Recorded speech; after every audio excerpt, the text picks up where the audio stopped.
Assista agora Saúde em Foco, um programa que trata sobre os mais variados temas de saúde.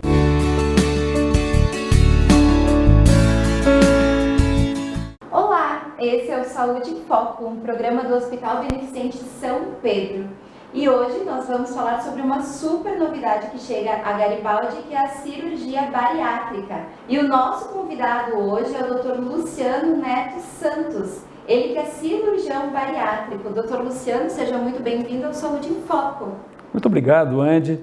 Obrigado a todos. É um prazer, é um privilégio poder estar aqui ajudando a todos, esclarecendo assuntos relevantes a respeito da cirurgia bariátrica, da cirurgia metabólica, da obesidade, que é um problema tão sério, né, Andy, que tem se agravado, principalmente depois da pandemia, tem trazido tanta complicação, né? E então nós estamos aqui para ajudar a todos, espero poder alcançar esse objetivo aqui contigo, Andy. Com certeza, esse vai ser o nosso assunto de hoje, né? Doutor Luciano, em que consiste então a cirurgia bariátrica? Pois bem, de um modo geral, a cirurgia bariátrica consiste num procedimento, né, sobre o órgão digestivo, sobre o estômago ou o intestino, ou ambos, na tentativa da redução de peso e da melhora das comorbidades ou das doenças associadas que esse paciente puder trazer. Dentre elas, o diabetes, a hipertensão arterial sistêmica, a gordura no fígado, a apneia do sono, colesterol, triglicerídeo alterado, enfim, uma série de problemas. O câncer é muito importante de se falar, porque o câncer está muito ligado à obesidade, problemas de infertilidade no homem e na mulher.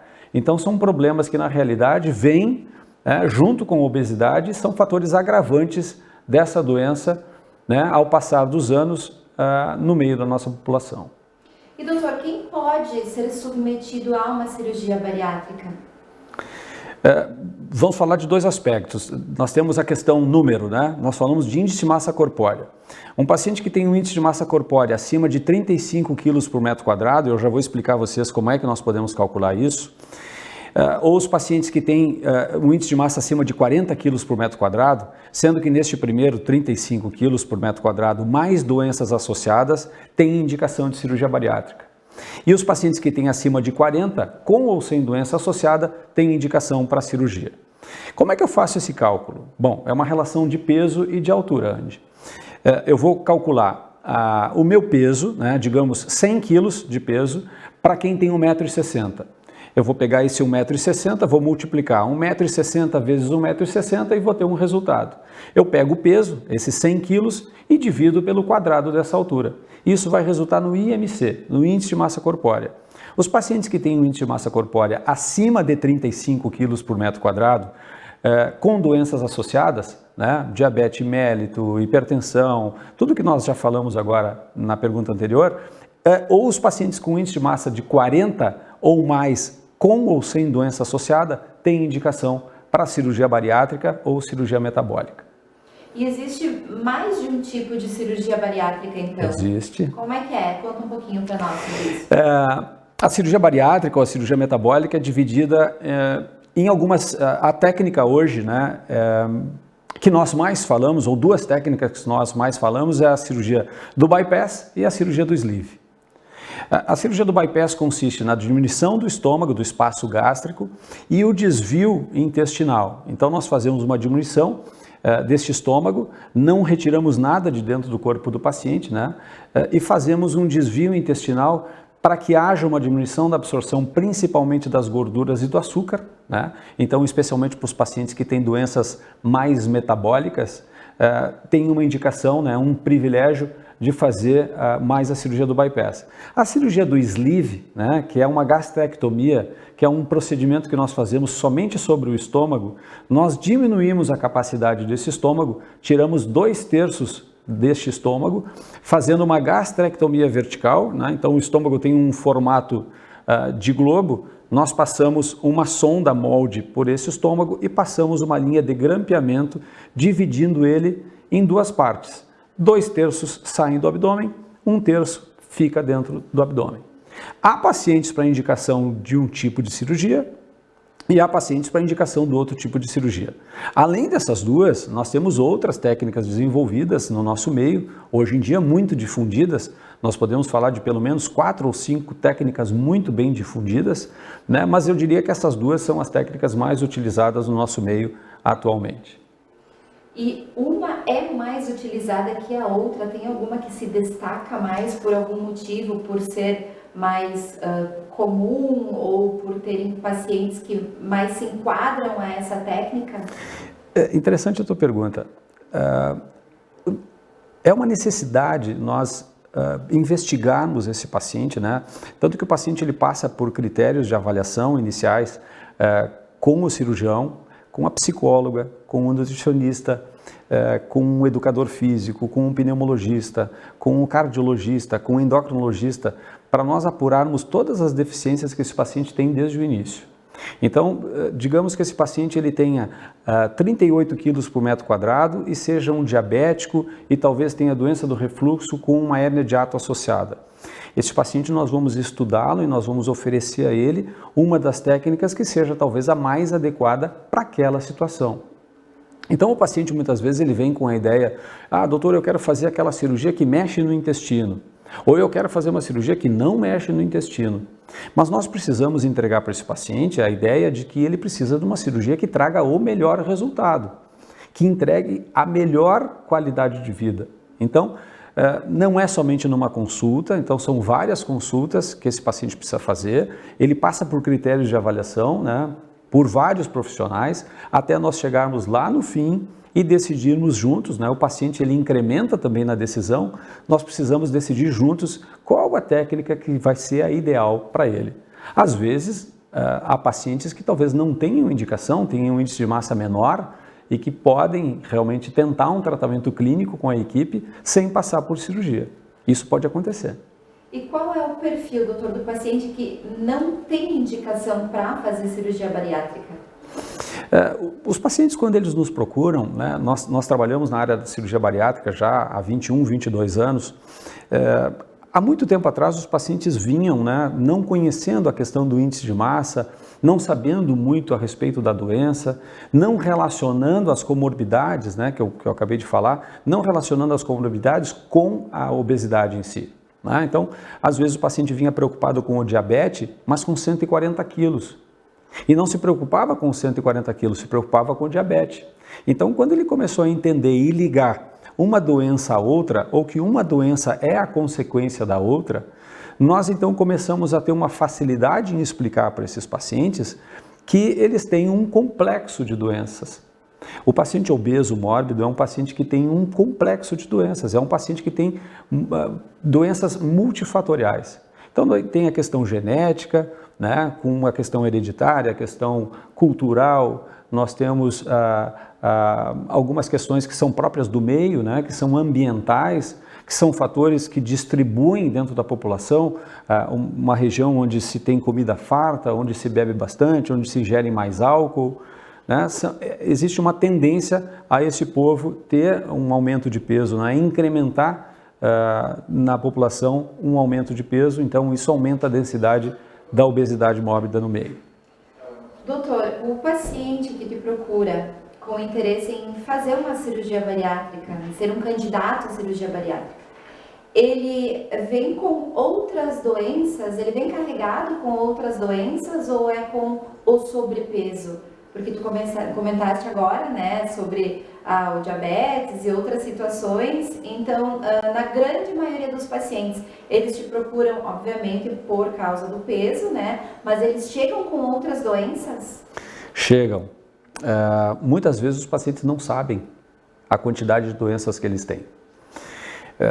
Um paciente chega, por exemplo, com um índice de massa de 41 quilos por metro quadrado. E ele me conta que ele está preocupado com o peso. Doutor, eu estou preocupado com o meu peso.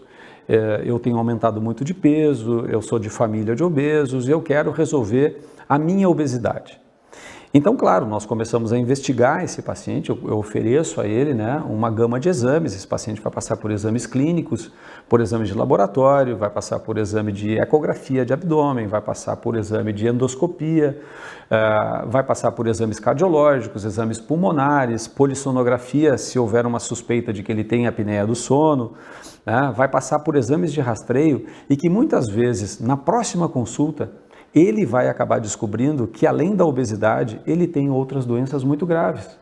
Há pacientes que descobrem, infelizmente, o câncer durante a avaliação da cirurgia bariátrica. Por exemplo, um paciente com 55 anos que vem obeso e que nós pensamos, então, né, pela história do paciente, aí ele tem um histórico de alguém que teve câncer de cólon na família, né? E nós pedimos, então, uma endoscopia e uma colonoscopia e, de repente, vem uma alteração, vem uma lesão colônica. Ele vai precisar primeiro tratar essa lesão de cólon e depois ele vai tratar a obesidade. E o tratamento da obesidade, é importante que se diga, Andy, o tratamento da obesidade ele diminui muito fatores oncogênicos, fatores carcinogênicos. Então, um paciente que tem uma tendência genética a ter câncer do futuro, realizando a cirurgia bariátrica, ele diminui em muito a chance de vir a ter câncer no futuro.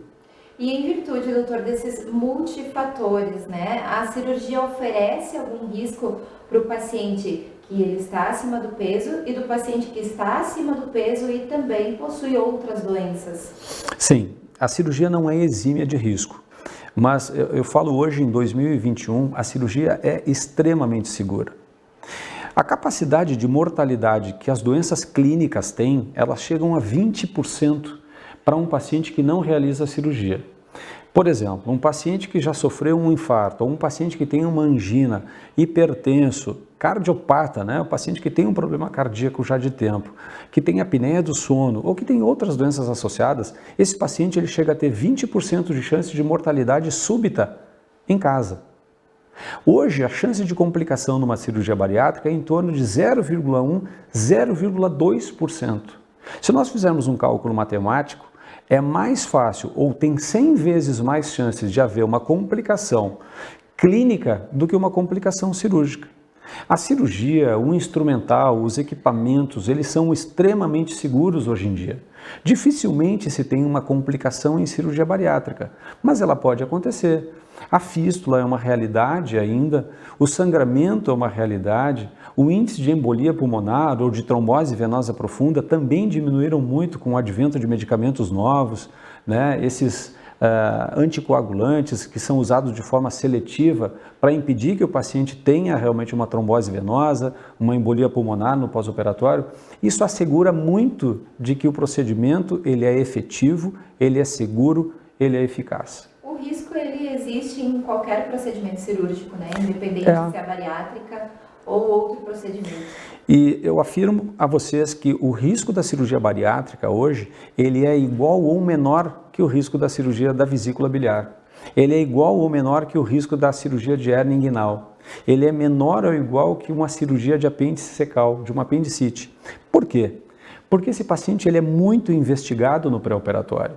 É um paciente que vai passar pelo cardiologista independente da idade. Ele vai passar pelo pneumologista, ele vai passar pelo endócrino, ele vai passar pela psicóloga, vai passar pelo nutricionista, vai receber uma avaliação também do educador físico, do fisioterapeuta, de todos os profissionais os quais eu pensar que devem ser envolvidos. A ginecologista no caso da mulher, o urologista no caso do homem, principalmente quem passou agora os seus 45 anos com histórico familiar ou 50 anos sem histórico familiar, o homem precisa ir no urologista, fazer o seu toque retal, medir o PSA. Estamos no Novembro Azul, lembrando, né, o mês do homem. Então, o homem precisa se cuidar, porque depois de operado, né, digamos, fez a cirurgia bariátrica, ficou magro e teve um câncer de próstata. Isso é muito ruim. A obesidade está ligada ao câncer de próstata, a genética está ligada ao câncer de próstata, mas o homem precisa realmente tomar a tenência de que ele precisa procurar um serviço de saúde. São vários os laudos necessários antes de submeter a cirurgia, né? São. Doutor, o que é a síndrome de dumping? Boa pergunta. A síndrome de dumping, ela é basicamente, enfim, vou falar de uma cirurgia que se chama o bypass, tá? O bypass é aquela cirurgia que diminui o tamanho do estômago e que faz um desvio para o intestino.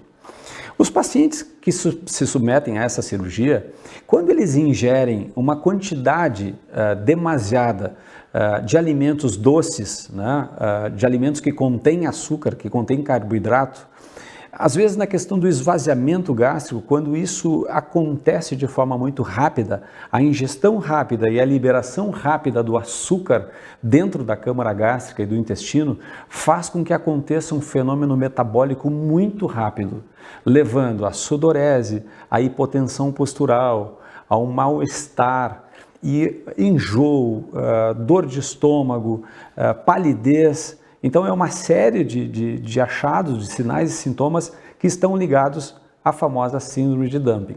Ela pode acontecer? Pode. É prevenível? É. Um paciente bem instruído é um paciente que tem muito pouca síndrome de dumping. O paciente que passa por critérios de avaliação e cuidados multidisciplinares é um paciente que dificilmente vai ter dumping. Mas o paciente bariátrico, o paciente obeso, se nós relevarmos a ideia de que ele tem uma compulsão guardada dentro dele, por vezes pode sim ingerir um sorvete ou um leite condensado, né, um doce, um pudim, e isso pode cair dentro da câmara gástrica, dentro do intestino, e não ser muito bem entendido, não ser muito bem digerido, e pode causar essa síndrome. E a pergunta que não quer calar, que deve ser muito frequente no teu consultório, que é: o que é esperado em termos de perda de peso? Muito bem, outra boa pergunta, Andy. Perda de peso. Quando a gente fala de perda de peso em paciente bariátrico, nós estamos falando de sucesso. Todo mundo quer ter sucesso na cirurgia, né? E onde é que está o sucesso? Eu colocaria duas situações importantes. Quanto eu busco perder do meu peso, né? Hoje, se nós considerarmos que o índice de massa corpórea ideal, ele varia em torno de 23, 22, 25 quilos por metro quadrado, então se eu tenho 1,70 m, eu multiplico 1,7 vezes 1,7, vai dar um resultado. Por exemplo, vai dar 2,85. O meu índice de massa ideal é 25, então eu calculo 25 vezes 2,85, vai dar um número. Esse número, teoricamente, é o meu peso ideal. Então, com 1,70 m, eu deveria ter 72 quilos, por exemplo? Talvez. Porque se eu melhorar, se eu saio de 140 quilos e eu não diminuo os 70 quilos, né? Ou seja, 50% do peso, e eu fico com 80, será que eu não atingi meu objetivo? Será que eu queria perder mais peso? Vamos pensar, se esse paciente é diabético, hipertenso, colesterol alto, triglicerídeo alto, roncava para dormir, tinha apneia do sono e ele melhorou de tudo, não há problema em ele ter 80 quilos. Não é porque ele não diminuiu 100% do excesso que ele não teve sucesso. Eu prefiro um paciente que diminuiu 70%, 80% do esperado, mas reduziu todas as suas comorbidades, do que aquele paciente que diminui, inclusive, mais do que nós esperamos, né?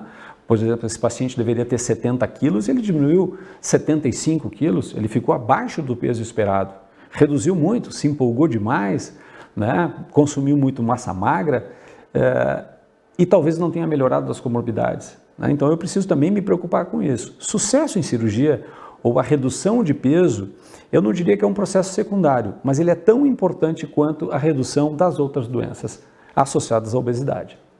Tu citaste várias doenças relacionadas à obesidade, falou do diabetes, hipertensão, apneia do sono, né? Mas qual é a relação com a melhora dessas comorbidades?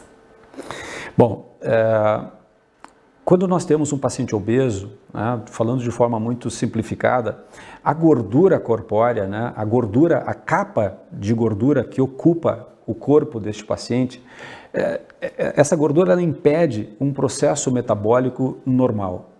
Então, desde a resistência à produção da insulina, a insulina é produzida pelo pâncreas, o pâncreas libera a insulina para fazer o quê? Para pegar esse açúcar que está lá em demasia dentro da corrente sanguínea e jogar fora, mandar embora, usar somente o açúcar necessário para transformar em energia e manter esse paciente e largar o resto e mandar embora.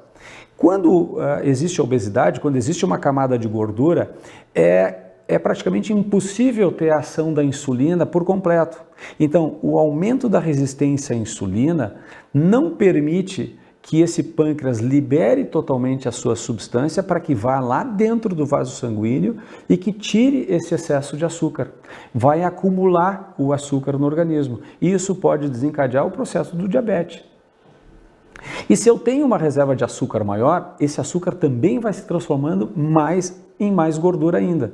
Então esse é um fenômeno metabólico quase que irreversível se nós não tratamos de cuidar do peso, reduzir a questão alimentar, botar esse paciente dentro de um plano terapêutico, né? E eu não estou falando somente da cirurgia, estou falando de tratar o paciente como um todo, através de medicamentos, através de atividade física, de profissionais realmente habilitados para poder cuidar dessas doenças de base. E quando nós falamos de obesidade, sim, é muito pior, porque existe um freio metabólico. Então o paciente ele começa a ter o seu metabolismo totalmente retardado. As suas funções orgânicas elas começam a diminuir. Um fígado gorduroso de um paciente obeso é um fígado que produz um menor trabalho. Se o fígado tem 500 funções diferentes, eu tenho um fígado gorduroso com 500 funções que ele exerceria menos competente. E isso atrapalha um pouco o metabolismo. Então, se nós estamos falando da insulina, que é liberada pelo pâncreas, nós estamos falando do fígado, podemos falar do rim, o paciente hipertenso, é um paciente que vai ter provavelmente uma disfunção renal no futuro, né? Então imagine um hipertenso diabético com uma insuficiência renal, ou seja, um complexo de doenças que vão caindo como se fossem pedrinhas de dominó. Uma pedra vai empurrando a outra e por consequência, né, se desmonta o castelo inteiro. A cirurgia, na verdade, o que quer é quebrar um pouco desse ciclo, né? Quebrar um pouco desse desmetabolismo, como nós chamamos, e trazer esse paciente para dentro da sua realidade, podendo gerir a sua saúde, podendo gerir o seu corpo, gerir o seu peso e a sua vida. Doutor Luciano, tu usou o termo cuidar do peso. Então, outra dúvida que eu acredito que seja muito frequente no consultório é quais são as chances de ganhar esse peso novamente? E se o paciente que se submeteu à cirurgia bariátrica pode passar por uma segunda intervenção cirúrgica? Claro, excelente questão, Andy. Como eu falei antes, a cirurgia ela não é a solução do problema da obesidade. A cirurgia bariátrica, eu diria, né, eu costumo dizer que é 50% do resultado do tratamento da obesidade. Os outros 50% ele fica a critério de uma equipe especializada que está totalmente voltada a atender esse paciente obeso, né, e também da corresponsabilidade que esse paciente tem. Então o paciente ele precisa entender que ele está fazendo um procedimento, que ele está tomando uma atitude para mudar a sua vida para sempre. Ele precisa gerir, ele precisa aprender que daquele jeito não estava certo, não estava legal, ele não estava conseguindo a se manter. Então a cirurgia bariátrica, o tratamento bariátrico, ele vem para modificar a estrutura de vida desse paciente. Se ele não tiver essa consciência todos os dias, sim, existe um número, né, que chega até 20% de pacientes que reganham peso. Não na totalidade, né? Em média de 10 a 20% podem reganhar peso ao longo dos anos. Nós fazemos um cálculo médio de 10% para esse paciente em 10 anos, né? O paciente que diminuiu, por exemplo, 50 quilos de peso depois da cirurgia bariátrica. Ele pode sim aumentar 5 quilos ao passar de 10 anos. Mas é importante que ele aprenda a gerir esse peso, ou seja, atividade física, consultar o seu médico periodicamente, a sua equipe que cuida da sua saúde, o seu cardiologista, a sua ginecologista, a mulher principalmente quando entra no climatério, na menopausa, né, ela deixa de produzir alguns hormônios e que desprotegem a mulher e que tem uma tendência a trazer um ganho de peso por consequência dessa questão hormonal. Então ela não pode simplesmente pensar que ela fez a cirurgia bariátrica e que ela vai continuar magra para sempre. Ela precisa sim, dentro da gestão da sua saúde, né, dentro do controle do seu peso, consultar os médicos apropriados, a sua equipe, manter um tratamento psicológico, nutricional, nutrológico, clínico, endocrinológico. Não é porque esse paciente melhorou do diabetes que ele deve deixar de continuar procurando o seu endocrinologista. Não é porque esse paciente talvez não precise mais momentaneamente tomar o remédio da pressão que ele não deva anualmente procurar o seu cardiologista. né? E isso vale para todas as especialidades, para todos os pacientes, né? Nós operamos muitos jovens, operamos pacientes já com idade avançada também, e nós tentamos devolver a eles a qualidade de vida para continuarem gerindo o seu peso, gerindo essa saúde. Não existe milagre, Andy, não existe milagre, né? Nós estamos falando de uma doença crônica, que tem tratamento, mas não tem cura. A obesidade é uma doença incurável, mas que tem tratamento. E a cirurgia bariátrica é uma possibilidade de tratamento. É um conjunto de obras, né, onde o cirurgião, onde a equipe participam da vida desse paciente, melhorando a vida dele, mas ele precisa ser corresponsável com este resultado. Doutor, o nosso papo está excelente, mas nós vamos para um rápido intervalo e já voltamos.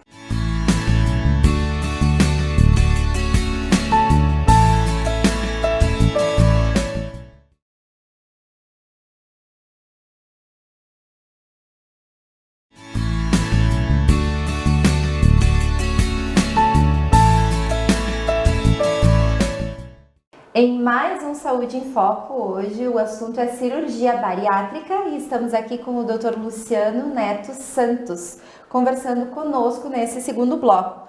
Dr. Luciano, quais são as consequências da cirurgia bariátrica para o sistema digestivo? É uma questão complexa, Andy, falar sobre consequências, né? As consequência não quer dizer coisa ruim, consequência pode dizer coisas boas. Eu só penso em consequências positivas, né? Uma vez que nós estamos tratando obesidade e que nós precisamos atuar sobre um órgão digestivo, né? Lá em 1977, um cirurgião famoso da época dizia que nós trabalhamos sobre um órgão são, né? Porque o estômago e o intestino é um órgão que não é doente, para tratar de um paciente doente. Então, quando nós intervimos sobre um trato digestivo, estômago, intestino, de um paciente obeso mórbido, é claro que nós vamos causar algumas consequências. Consequências essas que podem ser desde a mudança da microbiota, né, da flora intestinal desse paciente, até mesmo sobre a interferência sobre a produção de ácidos biliares, né, sobre o desvio da questão da produção do ácido clorídrico, ou até mesmo do suco pancreático, ou enfim, de uma infinidade de outras substâncias que passam pelo trato digestivo. Talvez a consequência maior seja a mudança da estrutura, né, ou a mudança da passagem desses elementos químicos, digamos assim, por dentro do trato digestivo, uma vez mudado através da cirurgia. Seja na cirurgia do sleeve, seja na cirurgia do bypass, né, seja mexendo somente no estômago, seja mexendo no intestino também, há sempre a geração de algumas consequências. Tá? É claro que esse organismo precisa ser um organismo bem nutrido, né, para que ele tenha somente consequências positivas dentro do seu trato digestivo. Né? Eu digo isso por quê? Porque a suplementação é muito importante no pós-operatório. Nós estamos falando de um paciente obeso. O paciente obeso é um paciente que muitas vezes é um paciente subnutrido, então eu preciso melhorar a nutrição dele, levar a eles questões da vitamina, questão da proteína, questão até mesmo dos sais minerais. Eu preciso repor nesse paciente uma infinidade de coisas que já lhe faltava no pré-operatório. Então, muitas vezes nós suplementamos esse paciente, Andy, no pré-operatório. Esse paciente ele passa por um processo de mudança, né, de consequências ainda no pré-operatório, para que no pós-operatório ele simplesmente se adeque àquelas mudanças normais da cirurgia bariátrica. Mas, doutor, pode diminuir a capacidade de absorção dos nutrientes por parte do organismo? Sim. Em específico, né, as técnicas que mexem no estômago e no intestino modificam a capacidade de absorção. Tem duas coisas muito importantes. Primeiro, a coisa boa é que aquela cirurgia que causa desabsorção, né, se nós falarmos da cirurgia mais restritiva, da cirurgia mais desabsortiva ou da cirurgia mista, né, restritiva porque diminui o tamanho, desabsortiva porque diminui a absorção e mista por quê? Porque causa as duas coisas. Vou falar especificamente do bypass, né, que ainda é a cirurgia que mais se faz, principalmente aqui no nosso meio, no Brasil. Né? O bypass é uma cirurgia que mexe no estômago e mexe no intestino. Diminui a capacidade desse estômago, portanto, cabe menos, causa restrição. Mas também causa desabsorção. Por quê? Porque existe um desvio intestinal. Com esse desvio intestinal, vai acabar, sim, diminuindo a absorção de açúcar e gordura, porque isso é o principal, o que nós queremos é que esse paciente melhore metabolicamente. Mas ele também diminui a absorção de alguns nutrientes, de algumas vitaminas, de alguns minerais e também talvez das proteínas, né? As vitaminas se relevam muito nessa questão, porque algumas vitaminas também deixam de ser, na grande maioria das vezes, absorvida em 100%. Nós temos sim uma quantidade de absorção, mas não 100%. Então alguns pacientes vão precisar suplementar mais, outros pacientes vão precisar suplementar menos, mas a suplementação ela é necessária. Eu comparo muito a suplementação como aquela pessoa, as mulheres geralmente gostam de cuidar da sua pele, passar um creme no corpo, tratar o seu rosto, isso é uma coisa que deve ser tratado de forma diária, não se passa um creme uma vez por mês, se passa o creme toda noite, se faz a maquiagem, se tira a maquiagem e o organismo não é diferente, a suplementação ela é necessária para todos nós. Eu não sou um paciente operado, mas eu me suplemento, eu uso suplementos diariamente. Todas as pessoas que querem manter a sua saúde em dia, operados ou não, precisam de suplementação. O suplemento hoje está no balcão do supermercado. Tu encontra suplemento no balcão da farmácia de busca espontânea, não há necessidade de uma recomendação médica. Quem não ouviu falar agora na pandemia da vitamina D? A vitamina D é extremamente importante, todos nós devemos suplementar. O paciente bariátrico, ainda mais. Se é um paciente que vem doente já de tanto tempo, dependendo da quantidade, do índice de massa desse paciente, da quantidade de tempo que ele vem obeso, sim, há necessidade de maior suplementação. E esse é um fator fundamental no equilíbrio do peso. A suplementação, ela rima muito com o equilíbrio metabólico e a sustentação do peso diminuído depois da cirurgia. Muito bem. E com base nisso tudo, Dr. Luciano, o que muda na rotina alimentar do paciente? Muda bastante. A rotina alimentar, depois da cirurgia bariátrica, eu diria assim, que muda completamente. Muda primeiro na quantidade e depois muda na qualidade. Na quantidade, porque naturalmente nós vamos fazer uma restrição nesse estômago, nós vamos causar uma desabsorção quando nós falamos de mexer na questão intestinal, mas diminuindo o compartimento desse estômago, eu preciso compensar a quantidade em qualidade. Então, os carboidratos, os açúcares, aqueles alimentos que não são necessários no nosso dia a dia, eles devem ser substituídos pelas vitaminas e pelas proteínas. A proteína é extremamente essencial para a manutenção do corpo humano. Os minerais são essenciais na manutenção do corpo humano, as vitaminas são essenciais para a manutenção do organismo. Então, há necessidade de suplementação, de reposição, porque isso se mantém em equilíbrio. Essa mudança é para sempre. A obesidade é uma doença crônica que tem tratamento, que não tem cura. E parte desse tratamento é a suplementação diária, é a suplementação de vitaminas, é estar constantemente intencionado a mudar, a melhorar, diminuir a quantidade, aumentar a qualidade da sua alimentação.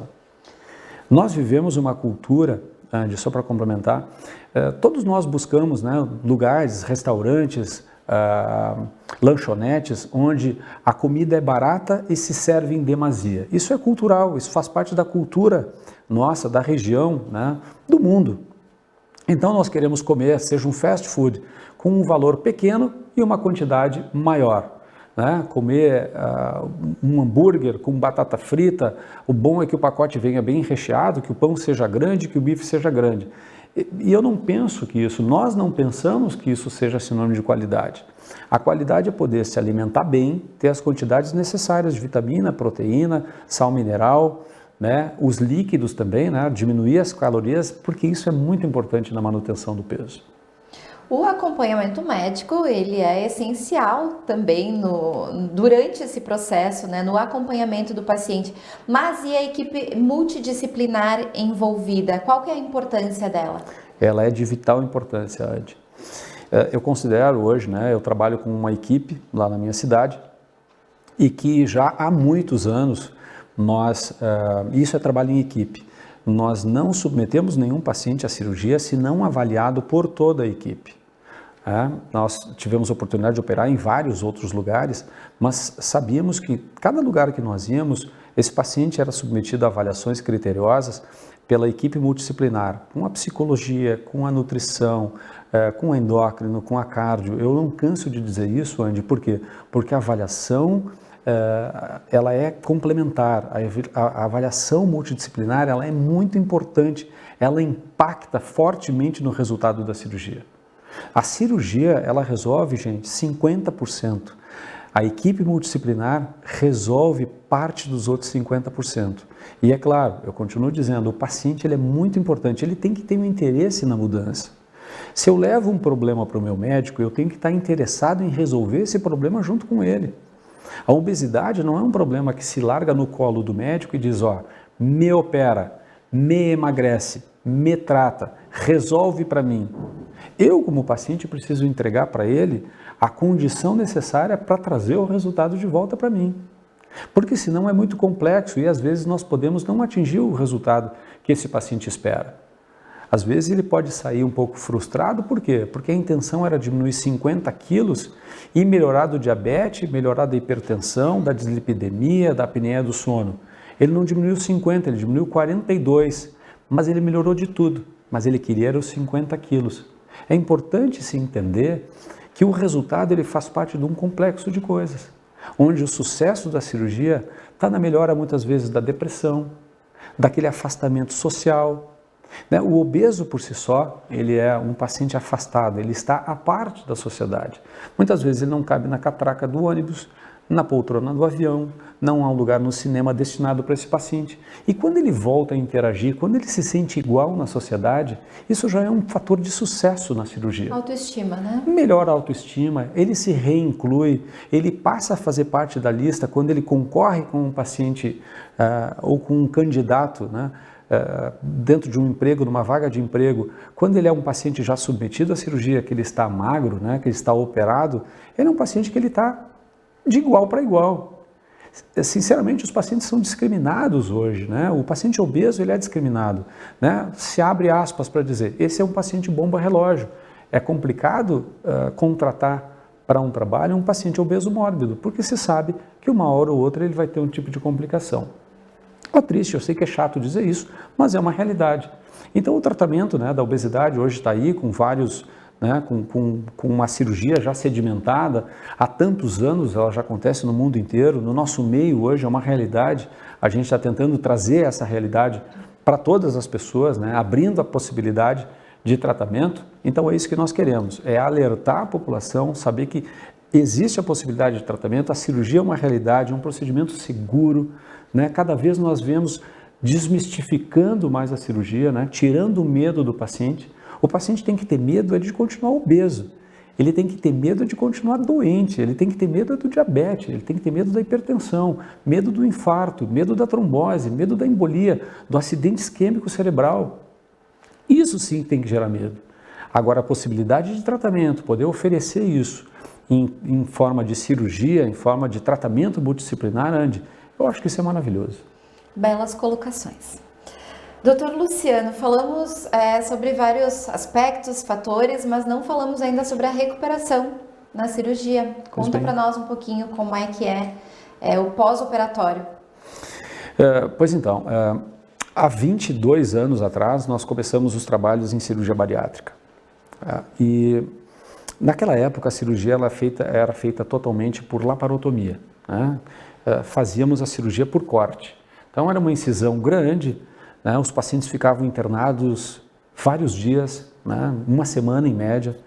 Eles tinham sonda nasogástrica, ficavam sem ingerir líquido por 3 ou 4 dias, dreno no abdômen. Então era uma série de cuidados, né? Se fazia bloqueio nas costas antes de fazer a anestesia geral, se fazia um acesso venoso profundo, não é? Numa veia calibrosa, para se poder ter a maior segurança em realizar a cirurgia.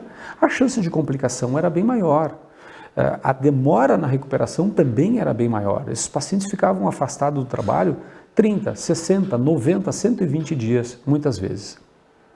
Hoje em dia já mudou. Então nós vivemos a era da videolaparoscopia, né? Já estamos na época da robótica, a robótica já é uma realidade no nosso meio, né? E então os pacientes recuperam muito mais cedo. O tempo de internação hospitalar gira em torno de 24, 48 horas, né? As cirurgias, né, acontecendo de forma bem regrada, são cirurgias muito seguras. Esse paciente ele vai para a unidade de recuperação logo depois da cirurgia. A cirurgia costuma demorar em torno de 1 hora e meia mais ou menos, que pode variar de 50 minutos até 2 horas, dependendo da complexidade, do tamanho ou às vezes da dificuldade técnica desse paciente. Mas ele vai para a recuperação, na recuperação ele vai ficar mais ou menos 3, 4 horas, depois dessas 4 horas ele vai para o quarto e dentro de mais ou menos 24, 36, 48 ele está na sua casa. O paciente vai para casa caminhando, ele vai fazendo fisioterapia, ele vai ingerindo líquidos, claro, de forma restrita, mas ele vai ingerindo líquidos, vai tomando conta da sua vida, ele vai participando dos seus cuidados, um familiar sempre maior de idade vai estar junto com ele, dando assessoria, preparando os caldinhos, os picolézinhos, né, que são hoje manipulados, feitos em casa. Então isso traz uma segurança, traz um conforto para esses pacientes, né? Eles ficam muito pouco tempo em jejum. Nós fazemos um jejum abreviado no pré-operatório e restabelecemos a via oral desse paciente muito rápido também. Então, Angie, eu diria que nós estamos talvez no momento melhor da cirurgia bariátrica, com uma segurança extrema, com todos os cuidados possíveis e uma recuperação média em torno de 15 dias ou 16 dias, né? Falando a questão do atestado médico, né? O atestado geralmente gira em torno de 15 dias para quem não faz esforço, ou talvez um pouco mais para quem precisa voltar, né? Praticando força no seu trabalho, né? Para quem pega peso, talvez um pouco de dias mais do que os 15. E os convênios, eles cobrem a cirurgia? Hoje, a Agência Nacional de Saúde, a ANS, ela diz para os convênios, os pacientes que têm entre 18 e 65 anos de idade devem ter a cobertura pelo seu convênio. Então, se eu tenho um determinado convênio e não que o paciente de 16 e não que o paciente de 66 anos não possam ser submetidos à cirurgia. Sim, há situações extremas que o paciente jovem, né, o adolescente, ou às vezes o extremo de idade, precisa da cirurgia.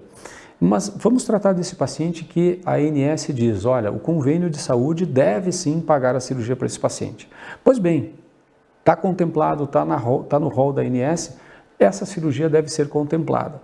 Quando nós falamos de tratamento multidisciplinar, a avaliação por uma equipe multidisciplinar, muitas vezes não há a cobertura por parte do plano de saúde quando nós falamos da equipe.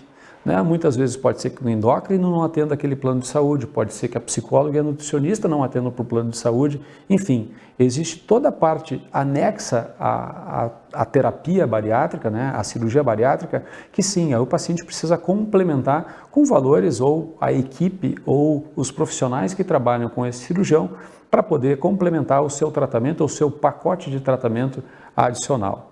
Então isso vai depender sim de cada paciente, vai depender do plano de saúde, vai depender de cada caso. Mas sim, o plano de saúde hoje deve contemplar o ato cirúrgico pelo menos.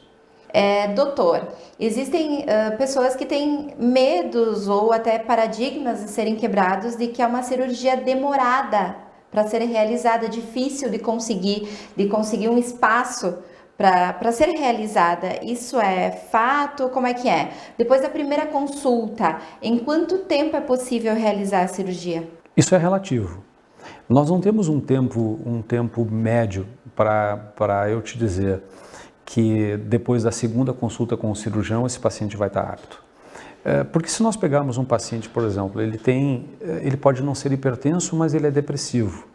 Eu vou precisar talvez de uma avaliação psiquiátrica desse paciente, o psiquiatra pode me dizer, olha, Luciano, esse paciente não está pronto para a cirurgia. Eu preciso de uma terapia com ele de pelo menos uns 3, 4, 5, 6 meses para colocar nele a sensação de que ele precisa se responsabilizar por esse ato pelo qual ele vai passar. Porque se ele não tiver um entendimento total sobre esse procedimento, ele não está apto a fazer. Mesmo que os exames de laboratório, que a avaliação com o anestesiologista talvez diga, não, clinicamente ele está apto, psiquiatricamente ou psicologicamente ele não está, ele não vai para a cirurgia. Podemos ver o contrário, um paciente que não tem comprometimento psicológico, ele não tem um comprometimento psiquiátrico, mas talvez ele tenha uma alteração endocrinológica, seja da tireoide, um diabetes extremamente descompensado, uma doença vascular que comprometa esse paciente, talvez ele precise fazer, inclusive, um procedimento anterior, né? Às vezes um procedimento sobre uma coronária, ele precisa colocar um stent cardíaco para melhorar o performance desse coração, para depois ele ser entregue para a cirurgia. É um paciente que pode levar 3, 4, 5, 6 meses até ele estar apto ao procedimento cirúrgico, porque nós precisamos entregar para esse paciente uma cirurgia segura. Se fala muito em cirurgia segura hoje, e a cirurgia bariátrica é uma cirurgia muito segura, mas nós não podemos submeter um paciente que já tem um vulto de risco, Andy, eu não posso submeter ele a um segundo risco. Então, se ele tem uma doença coronariana, se ele tem uma alteração cerebral, se ele tem uma doença psiquiátrica, ele é um paciente que vai demandar mais tempo. Se ele não tem uma família que apoie, se ele não tem uma esposa ao lado que seja parceira, que esteja do lado dele, que compreenda a necessidade de ele fazer a cirurgia, e da mesma forma o marido compreender a mulher. Muitas vezes o marido diz, não, eu te aceito como tu és, eu não preciso que tu mude. E a mulher diz, ele não me apoia, mas eu estou sofrendo, eu não consigo mais ter uma relação sexual, eu não consigo me limpar direito, eu não consigo tomar um banho, eu não consigo amarrar meus tênis, a minha capacidade de gestão, a minha capacidade de asseio, ela está tão diminuída, e o meu parceiro não entende que eu necessito disso. Então isso também demanda tempo. Fazer com que a família entenda que a necessidade do tratamento cirúrgico passa além da vontade ou do comodismo da relação. A pessoa precisa entender que o tempo ele é necessário para se complementar uma avaliação para que esse paciente se encontre apto a realizar o procedimento. Pode ser 60 dias, pode ser 90 dias, pode ser 6 meses, como nós já tivemos pacientes que levaram 6, 8 anos se preparando para uma cirurgia bariátrica.